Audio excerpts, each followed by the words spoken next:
Well, hey guys, what's up? Welcome back to another episode of the Way Podcast. This is coming out pretty close to Christmas. Actually, when we're recording this, we're like 9 days before. And so, man, we thought we would just kind of have an episode that's more kind of centered around some Christmas stuff. And so, so I'm here with Travis. Yo. And so we'll kind of dive in. But first, man, do you have any Christmas dad jokes? Is there anything that you've been sitting on? I have some, but I was going to see if you had any off the top of the head in the chamber. Nothing that's hitting me right now. Okay, yeah. So if you watch The Bachelorette, this is not a Christmas one, but it just hit me last night. If you haven't watched the Hometowns yet, then don't listen to this. But there's a guy on the show, and his name's Ben, and Ben went home last night, and so I was kind of thinking that Tasia, the girl, she's probably just wondering what could have been. That's pretty good. Yeah, that's pretty good. Oh, I wonder how he's been since the I don't know, man. recording. Yeah. But all right, Christmas themed dad jokes. What kind of cars do Santa's elves drive? Toyotas. Toyotas. I like that. Yeah. That's a good one. And then I think this is my favorite one. Why did Santa's helper feel sad? Because he had low elf esteem. So, all right. Oh boy. Dad jokes are out of the way. We can move on from those terrible jokes. Yeah. But yeah. So what's your COVID Christmas plans this year? Y'all still doing the same thing? Just going to Dallas or? Yeah. We are one of those families that kind of breaks the rules a little bit, so we can get together. I do have my granny. We all try to wear the masks around her. How old is she? 82, Something. 83. Yeah. Yeah. So definitely, and she has diabetes and heart disease. Yeah. So Not a great combination. don't want to get her sick by one of us being, asymptomatic or something like that. But yeah, so we still do everything we're normally going to do. Yeah. Yeah, we're actually gonna, for the first time, we're gonna stay in Lubbock for Christmas. We've never done that. Which we'll go down and see like her dad and her niece and nephew, which they're like an hour and a half from here. But then my parents are gonna come here. I think my family's gathering in Dallas. They're gonna sit outside at my grandma's house. Apparently, like putting up, I don't know, talking about getting heaters, and I'm like, man. I think more people than we think are doing that. Yeah, I mean, we gotta be careful with my grandmother. But part of me is like, we can all just wear. I mean, I don't know, we're not going to be there, so I'm kind of glad I don't have to like jump through hoops to do a COVID Christmas. But yeah, so we're staying in Lubbock, so it's gonna be more low key for us. I've talked to a lot of people that they're not seeing the family that they normally would see. They're gonna do like Zoom Christmas opening. Oh gifts, man, I guess. I don't know. Zoom is I think it was the app of the year. Zoom was, I believe. Probably. And it's the best and worst thing ever. Yeah, it's just second best. I love it and hate it. Yeah. And it's been literally almost a year now. I mean, 9 months of this. So, I'm glad that my family, as far as I know, is not planning any kind of Zoom calls. If they do, I probably won't be on there. But anyways, do you still ask for gifts? Do you ask my mom Carrie? asked me to. That's like her love language. Yeah. And I don't want to. That's what my parents. I don't want to take away her joy. So she wants to give me stuff. They'll ask us what we want. But then they get upset. They're like, no, y'all don't need to buy us anything. It's like, but we want to. Like, y'all want to buy us gifts. We want to buy you gifts. But do you and Carrie, like, do you tell her, like, what you want? Like, do y'all get each other something, like, big or, like, just some small stuff? So Carrie never tells me what she wants. And she just says, I don't need anything, which is frustrating for me because, like, I tell her every year, that it's going to make me literally go buy everything I think you would want. Yeah. And I'm going to spend way more money than I probably should because I'm a gift giver, especially with her and the girls and stuff like that. So yeah, I like to give gifts. I mean, Tori didn't really give me. She did send me a couple of things, but I've probably spent too much money on her. But that's okay. She'll listen. Maybe she won't listen to this, so it doesn't matter. But I got her like several pairs of shoes and stuff, and so that's pretty much all she ever wants. So Carrie sets a limit for us for family and everything, and then we go and I'll see a deal at the mall and I'll be like, but my brother will really like that. Yeah. The $20 thing, he'll be like, but this thing that's like 50% off, I know he's really going to enjoy that. So I'll end up spending way too much money. It can be a problem sometimes. Yeah, I always ask for the same thing. I just like shoes. That's literally all I tell anybody. Just give me some shoes. So whatever. But do y'all? I'm assuming Bridget and Cassie are not going to listen to this podcast. Nope. And if if for some random reason you're listening to this with a small child, cover their ears. But how do y'all do Santa at your house? Like, do they still? I'm assuming Cassie does. Does Bridget have an idea yet? Yeah, Santa's? we do the tradition of Santa brings a gift, but are almost certain that Bridget already knows, and we always have the same conversation. We'll say that Santa is real if you want him to be, but Jesus is real whether you want him to be or not. So that's what we tell our daughters, and I feel like, and that wasn't from me or Carrie, that was actually passed down from Carrie's mom, and I was like, that's actually a really great way to not kill the fun of Christmas. You know, I don't even mind doing the whole, some people like put sugar or flour on the ground and like make little footprints or whatever from Santa, and I think like you can go through a lot of cool ways to make it really fun for your kids. But then if they find out when they're 14 or 13 or I guess maybe even 10, and they're like, wow, that was a really elaborate lie. What else are my parents lying to me about? So we always just say, you know, he's real if you want him to be, but Jesus is real whether you want him to be or not. That's good. Yeah, I think with our daughter Hallie, like I'm gonna probably hype up Santa and like really play into it, but she's gonna find out. I feel like nowadays a lot of kids find out, like some kid at school says something and it's kind of like, oh, you can't do anything to prevent that. So I mean, I'm pretty sure I found out through some kids at school talking about it when I was like, I'm pretty sure I found 6 out or by acting like I was asleep Yeah. and watching my parents pull extra stuff out of the car. Yeah. I think that's how I found out. But also for us, our house doesn't have a fireplace, so I'm gonna have to be like, hey, like, yeah, like Santa for us, we just he calls me and I just open the door for him. I'm gonna have to just like make something else up because I can't say like, oh, he comes down the chimney, like we don't. But you can say that because you've seen Tim Allen's Santa Claus, right? That's true. A chimney shows up magically. Yeah, You can still make it work. that's true. So I could just say, yeah, I don't know, he just comes through the roof. I don't know because we don't have a fireplace, so I can't do the classic chimney thing because I can't. There's nothing to, you know, which most kids I feel like figure out. Like, man, Santa is like this kind of big guy, and most chimney openings are actually really, really small. So, anyways, I've always thought that was funny. Like, that's what we go with is like the chimney, this tiny little. Most of them are like really. You could small. say that they know that we're blowing smoke Yeah. because it's a chimney. Yeah. There we go. Yeah. So, but yeah, I like the holidays, man. I love Christmas time, and I think I am actually more excited to be able to experience it with like a kid. I feel like it's fun to really make Christmas a fun time for kids. So I'm excited to experience that. Even next year, she'll only be like 10 months old, I think, or something like that. But it's fun, man. They run into the room and they wake you up, you know, as early as 6 a.m. and they're like, now. When I was little, I'm pretty sure I woke my parents up at like 4 a.m. Yeah, no, our girls get us up real early on Christmas. Well, we'll open ours on Christmas Eve because we'll travel on Christmas. Oh, that's right. Yeah.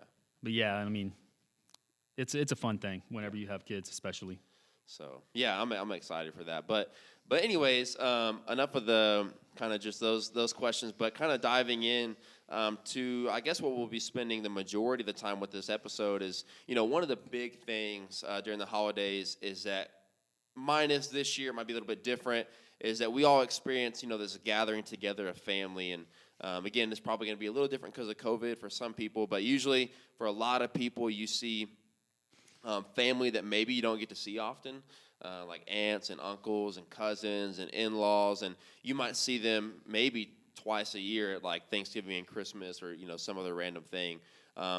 But also, you even, for a lot of our students, you are spending a lot of time right now with your immediate family, like parents and siblings, which for some can present its own challenges. But the reality is that we probably all have people in our families that don't know or believe in Jesus, and, you know, we're kind of, or they're not following him right now, and it's clear that they're struggling. Well, and a lot of our students, you know, I was thinking like a lot of our students, they have, since they've been in college and maybe while they're at the Way, God's really been moving in their life, and so they're really starting to follow Jesus, and they're kind of going back home to the very complacent, kind of stagnant Christian household, and, you know, they're really passionate about Jesus, and they kind of want their parents or their siblings to experience that. But, you know, we're gathering together here in a week or so to celebrate Christmas, which is really, you know, supposed to be all about Jesus. So when you're gathering with family, is there like how do you bring up Jesus at these family gatherings without it being like awkward? Is there a way to really try to reach family members without it being abrupt, or because you're sitting at the table, you're all eating together, opening gifts. Hey, so like, man, do you believe in Jesus? Like, you talking to like a cousin or I. Yeah. How do you kind of do that? I know for you, you've probably had a little bit more of experience with that than myself, just because I know you've shared about people in your family that you really want to know Jesus, and so like, how do you navigate that? Short answer, because you said, how do you make it not awkward? Yeah. It's going to feel awkward. So I would say embrace the awkwardness.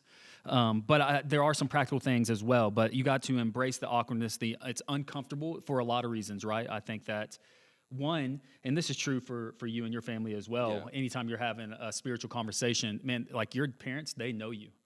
Yeah. And like they know your faults, and so they have seen the best and worst of you, maybe just the worst of you, because like you said, there's some students that their family is not Christian really at all, Yeah. and they've come probably here. a lot of our students, honestly. At this Yeah, point. well, and they've come here and they talk. Well, we've been in conversations, and they'll say, my family, good family, or like a good family unit, but they did not raise me to know Jesus. They did not raise me to follow after the Lord in my life, and so.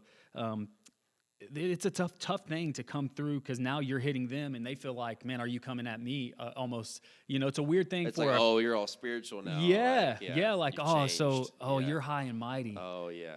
Like I've refused to do things like take a shot, not at a doctor's office, and done things like refuse to. Even I was invited once to go to a strip club, and I did not go. But even in those moments, like things where I was just going like, this is not even like they made it a thing. I wasn't even trying to share the gospel. It was just my Christian Yeah, you were just like, I don't want to go to a strip club. My Christian values were causing me to have to take a fork in the road whenever they would go to these places or do these things. And it just felt so like, you could tell that they felt like, oh, so you're not like with us. And it's like, man, I guess in some ways, I am different than some people that I really care about. And so I guess that's the first thing I would say is embrace the awkwardness and the uncomfortable feeling that you have, and just know that if you feel different now, it's because you probably are. Yeah, and that's so not a bad thing. Like that's Christ in your life. Yeah, you should have that. And honestly, where it gets really tough is like, we know as believers, like, we're called to take the gospel to all nations. We want to make disciples.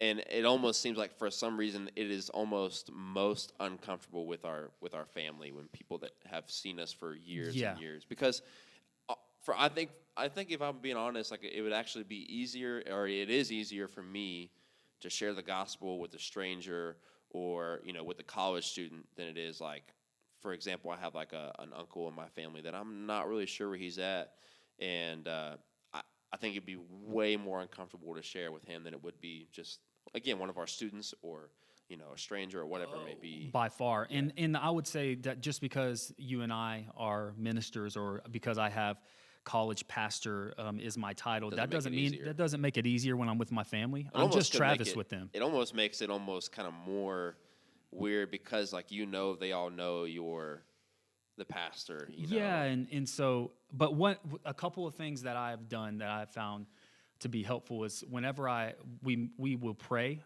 before we eat, and I would recommend that if your family doesn't, you can ask and just go, hey, is it okay if I pray before we eat? Because a lot of times the family isn't just completely, sometimes they are, but the family usually isn't against Jesus. They're just not living for Christ. And so usually they would say yes, and I actually pray and I thank Jesus for the gospel. And I, as a tool to use, I try to share that just in the midst of my own family, to say that Jesus is the one who came to take away our sins, and him being born was light being born into a dark world.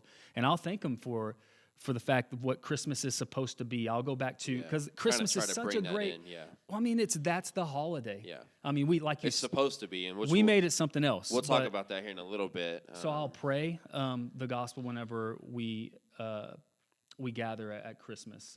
Usually I'm the one that prays. And I would just challenge you, if you go, I don't know about praying, that's one way to share the gospel, really practical way. And then I would say another thing that we have done, I didn't do it this year, but we have done is we'll go around the table and we'll thank God for things that year at Thanksgiving. So that's another way. And you want to share something about the spiritual growth that you've had or challenge that you've had, and how God is faithful in the middle of it all. And that when we did that, we've done that I think a couple of years now. This year was just a different Thanksgiving. We didn't end up sitting around the table this year. Yeah, we had extra people there and stuff like that. But it was really impactful, and you can kind of have that spiritual conversation as a family. Now, that's just really practical stuff. I would say it's still going to be super uncomfortable, and even more uncomfortable to say, hey, brother, hey, mom, dad. Cousin, hey, whatever, yeah. What do you think about Jesus? Yeah. And when you have that question, it's going to feel awkward because you are entering into a spiritual battle, is what Scripture says. When I think anytime you bring up, honestly, like no matter where you're at, when you bring up the name like Jesus, even if you're like in a really un-Christian environment with non-believers, and maybe they're even like joking about something, I think that there's just naturally like some weight that comes with the name and the word Jesus. Like that immediately, especially if you do say it like in a serious tone, like if you're saying it like in vain, like as like, oh, oh geez, like that's different. But if you're saying it like and you actually say like it in a serious tone, it really does change things. And I don't know that there's really a way to avoid that discomfort, especially with family members. But another thing I would say is something that I found, which I've not been great about it. I don't know if you knew this, but I'm not really great at texting. But no way. Yahweh. All right. There we go.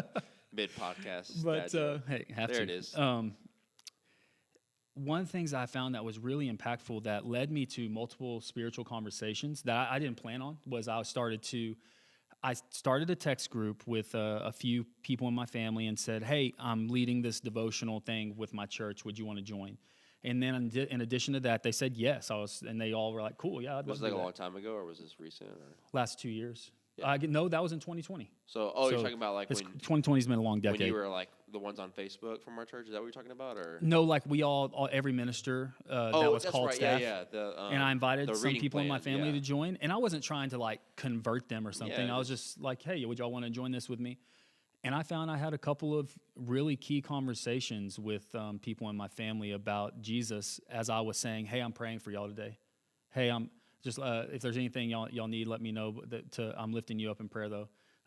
And the care was expressed before those conversations, and I think it really did help. Yeah, because they knew that it was like something flowing from me. You actually. You're not just. I'm not trying to win you over, like or you something. Want to, like you want Jesus to win them over, and you do. But at the same time, it's more than that. But it's more than just because a family can kind of get that feeling like, oh, you're going to convert me, right? Yeah. That's what you're trying to do. Is you're on the Christian, you're with the Christian flag, trying to convert me, right? And it's kind of like, yeah, I want you to know Jesus, but I want you to know Jesus because Jesus is in me. Yeah. Because Jesus has changed my heart because I've experienced Him, and hopefully they can start to get that feel. And I think. All of this also, if you're listening, and maybe you really are like in a really Christian family, like maybe like honestly for me, for the most part, like my whole family is very quote unquote Christian, and but this I think all of this applies to a lot of you who are listening, like students. You're back at home, and you're hanging out with friends. Most likely, maybe again with COVID, but you're probably hanging out with friends. Seeing friends that you haven't seen. Yeah, I don't think college students are following. They're hanging out. You're seeing friends you haven't seen since before you left for college if you're a freshman, or and so this all I think applies to when we're hanging out with our friends during breaks as well, because there's a good chance you could be gathering with some of your friends and you started to follow Jesus or really take Jesus seriously, and now you're gathering with your church friends that you grew up with, or just lost friends, and I think. This applies to those scenarios as well because obviously we want to reach our friends too. And so I think, Oh, well, absolutely. And it's shocking to me how many Christians say, "Oh, my friends don't really know about my faith," yeah, and that's a telling thing for you personally. If Christ is not radiating from me throughout my life, and man, this is convicting for me because I can easily go up there on a stage or share things, but I got to check myself and make sure that the gospel, the light of the gospel that we talk about, I need to make sure that that light is shining in me, not just the light that I'm telling them is for them. it's honestly, in some ways, it's easier. Like, I almost feel more comfortable getting on the stage and in front of people because, like, at least at that point they know and they're like expecting me to share about it. But it's more uncomfortable when they don't really probably want you to talk about it.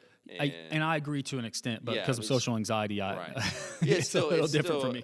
Yeah, it can be very, nerve-wracking and stuff like that to get in front of people. It's kind of a different kind of nerves. It is different.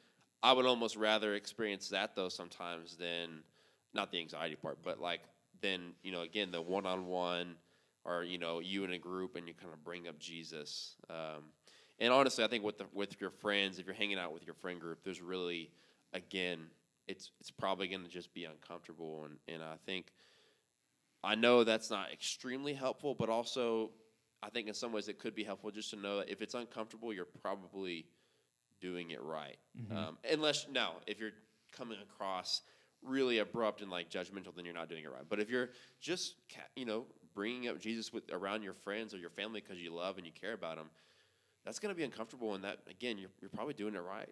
Like, now, key questions that people are going to ask are, well, I feel like I don't know enough to answer their questions. yeah, I would say sure. your call from God isn't to answer all their questions. Yeah. It's to point them to the answer Don't let that be for what their holds you hearts and back. their souls and what's broken in them, and that's Jesus. Yeah. And so you don't have to.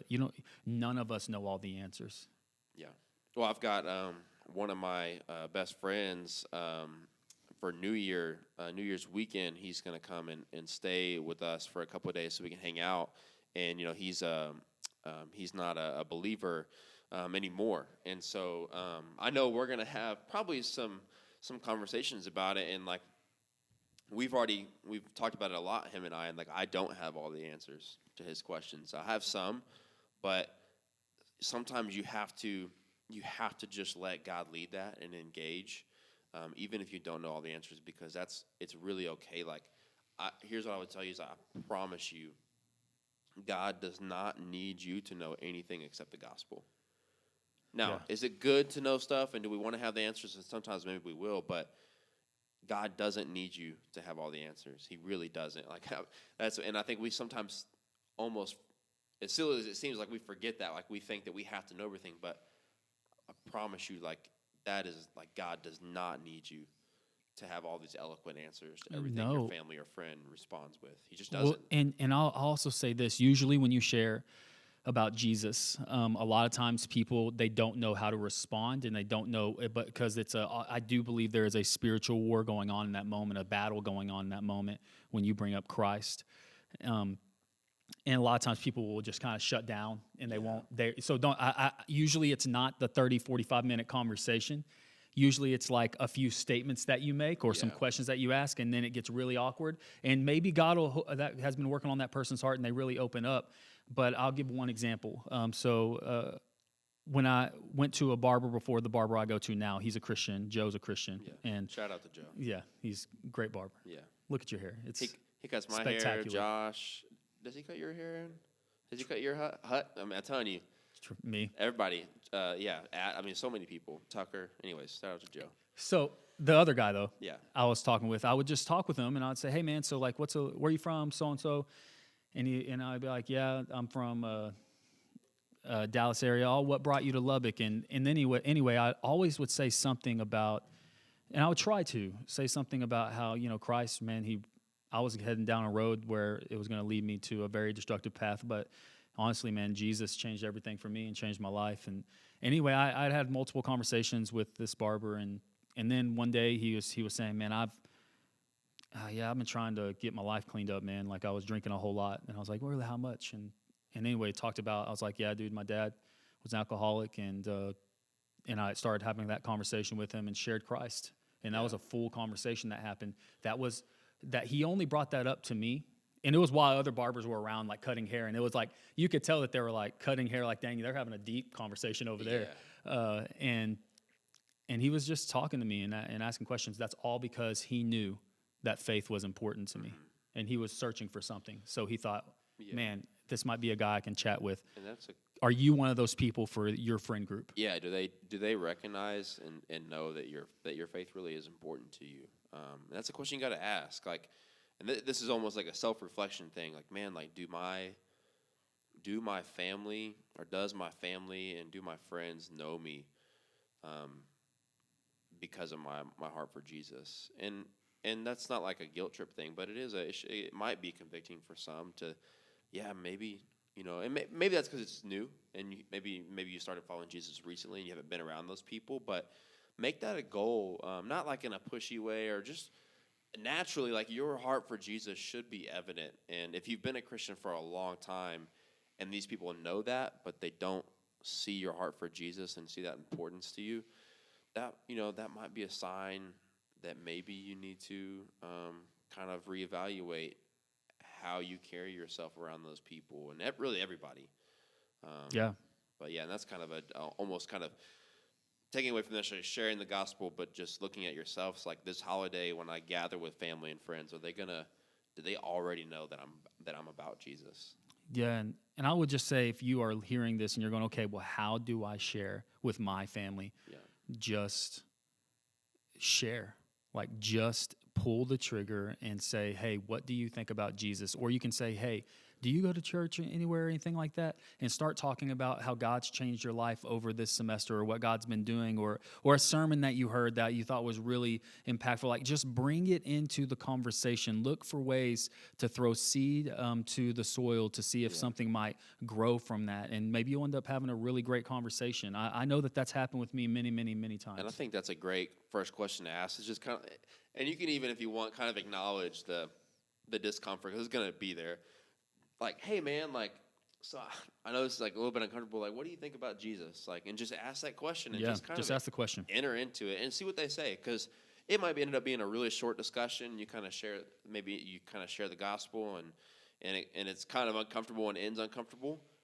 But sometimes that simple question can turn into a really in-depth conversation that actually ends up being really fruitful, and all it started just basically be willing to engage that discomfort and then let God do the rest. I must care more about their eternity than my comfort. Yeah, 100%. And so,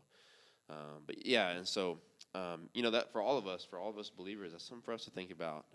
This week, during Christmas and New Year's, and for students, while y'all are back at home wherever you live until late January when you come back, man, who are some people that I know that I need to bring up Jesus around, and enter into that discomfort, and kind of make that can be your way to really make, and again, we're going to talk more about this, but to really make Jesus the reason for the season.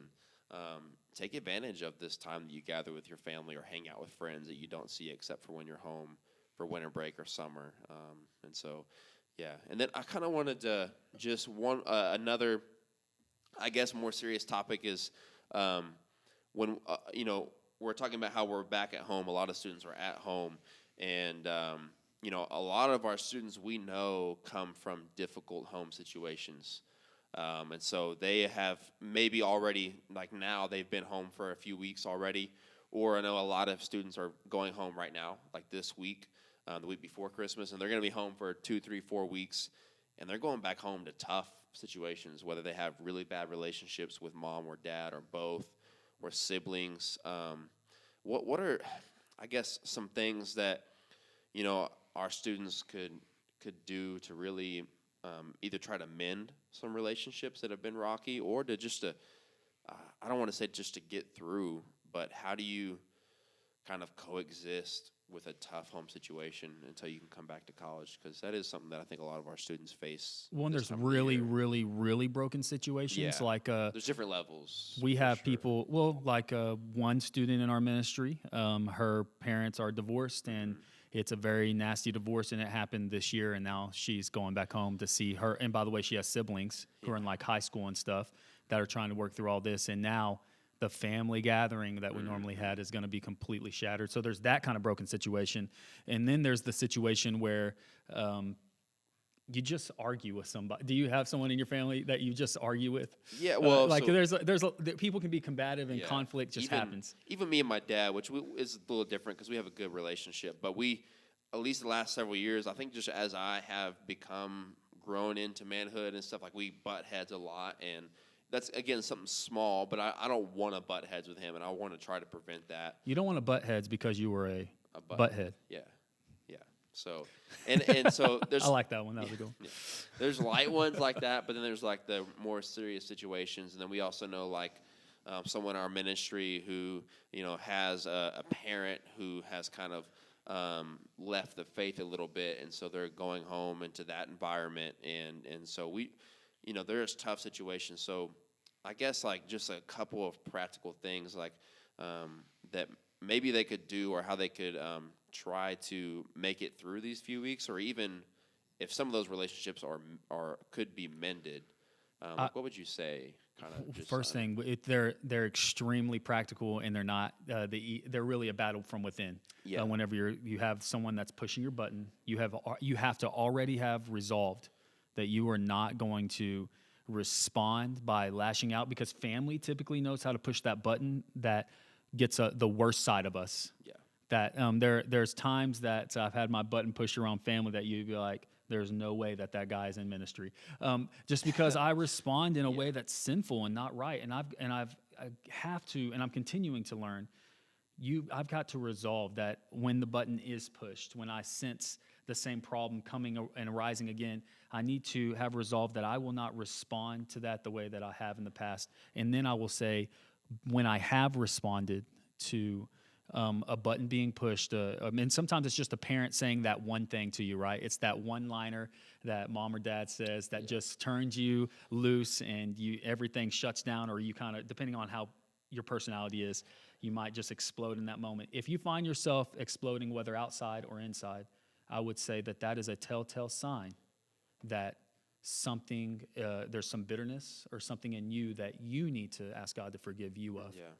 And to cleanse you of. And so I would say have that resolve. Ask.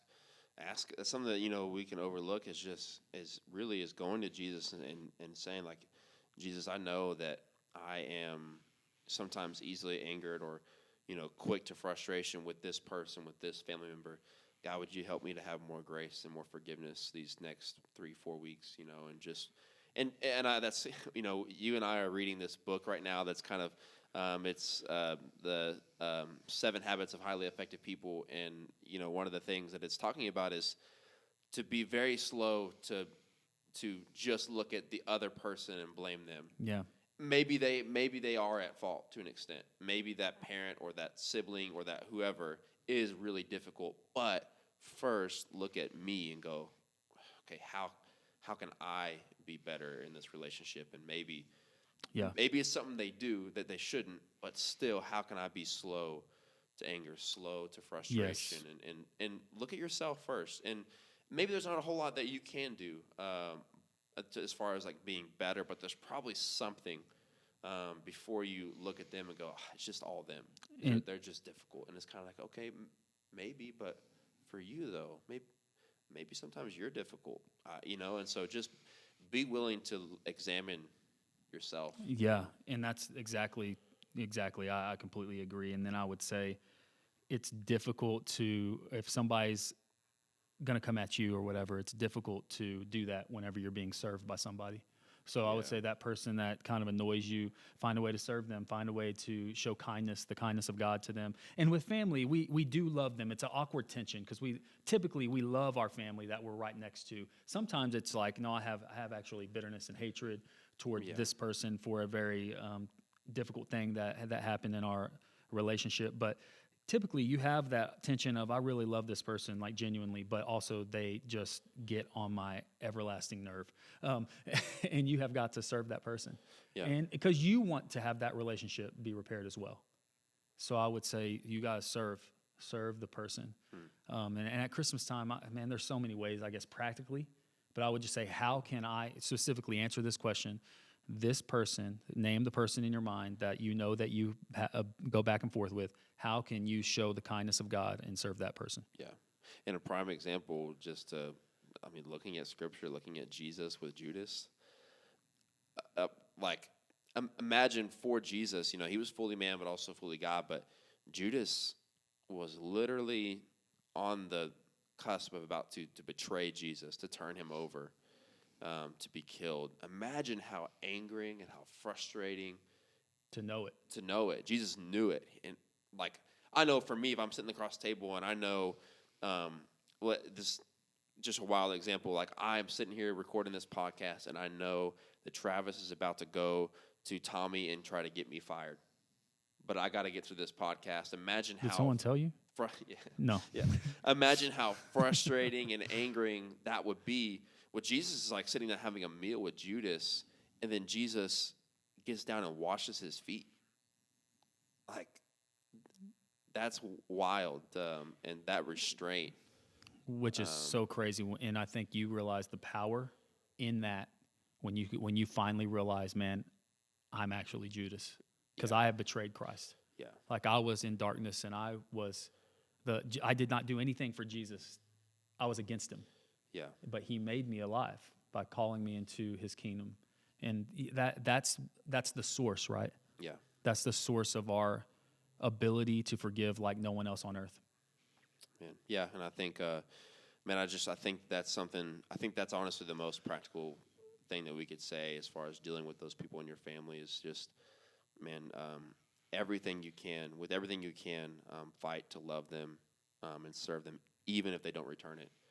Because I know for some people and some people listening, I'm telling you that, and you're like, okay, Trevor, I know that's what I should do, but they're not going to return it, and man, Judas didn't return it to Jesus, and we really can't honestly offer anything in return to Jesus ourselves, and so what I would say is think about how much that's going to grow your heart for the Lord if you can mimic him and love someone that is not going to, or serve someone that is not going to, do it back to you.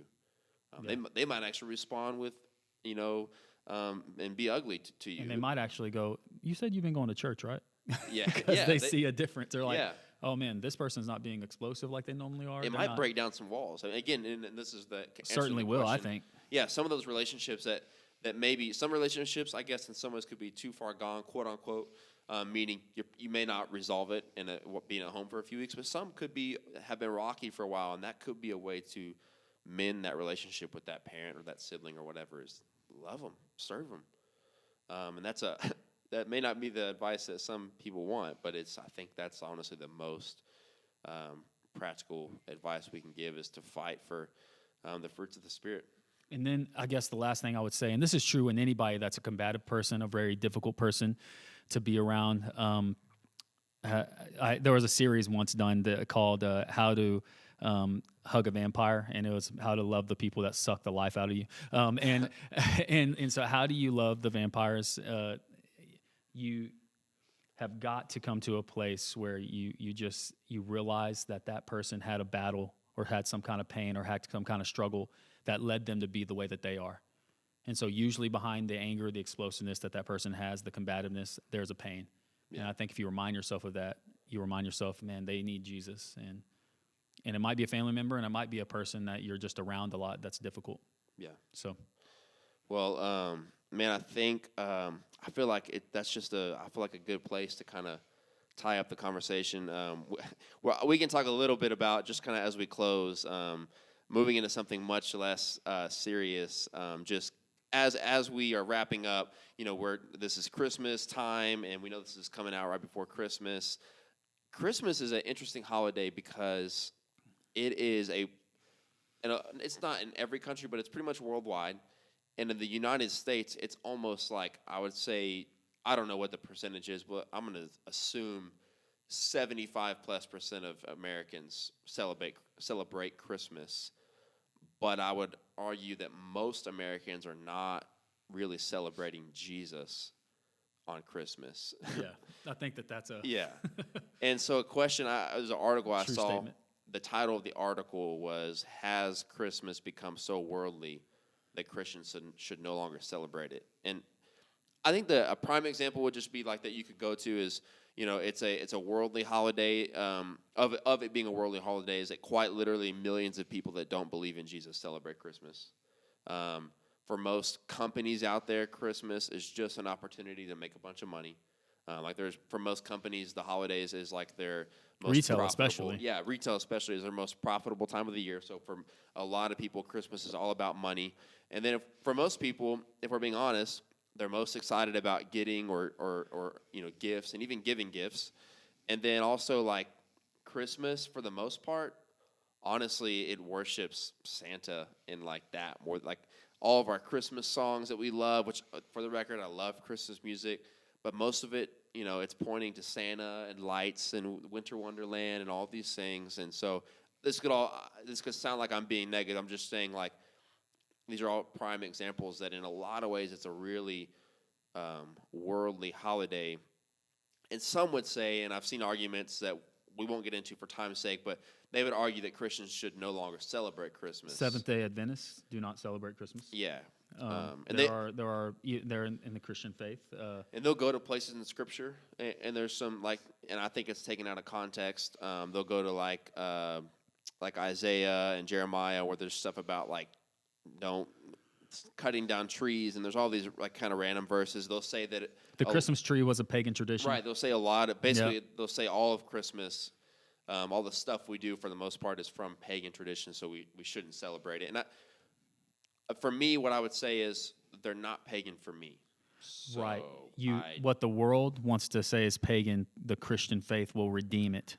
Exactly. And make it about a purpose. The Christmas tree is a good example of that. Some people say, "Oh, throw it out. We should never have a Christmas tree because it has pagan roots." I would say, well, did you know that a lot of the hymns that used to be done were done to bar tunes? Yeah. So the things that when people were in the bars getting drunk, those were the popular tunes of the day. And they did the hymns that so many people, and especially senior adults, love to bar tunes. And so that was just something that the church redeemed to use for its own benefit of glorifying God. And so we're taking the Christmas tree and we're making it about Jesus, the light of the world. Well, I would just say, like, if that's your argument that it was, something pagan, honestly, like, in our culture today, if you're going to make that argument for Christmas, like, almost everything we do has a pagan root, whether it's a new root or, like, humans are amazing at distorting stuff. That's what we do. Yeah. Since the beginning. And so for me, that argument doesn't hold water because it's not pagan for me. And so for you, and I think what that would go more towards is like a Romans 14:5, where basically Paul's saying that, we've got to all live to our own convictions. Mm-hmm. If that's your conviction, go ahead. By all means, don't celebrate Christmas. December 25th was not the date of Jesus' birth. That's a date. And I think that probably does. By the way, if you just heard that and you were like, what? Oh, my gosh. I do know that all of us have that dream crush at some point, that it's actually not Jesus' birthday. There's nothing that we can go back to that shows that. So, yeah. And so it's still good. You can still celebrate it. But, yeah.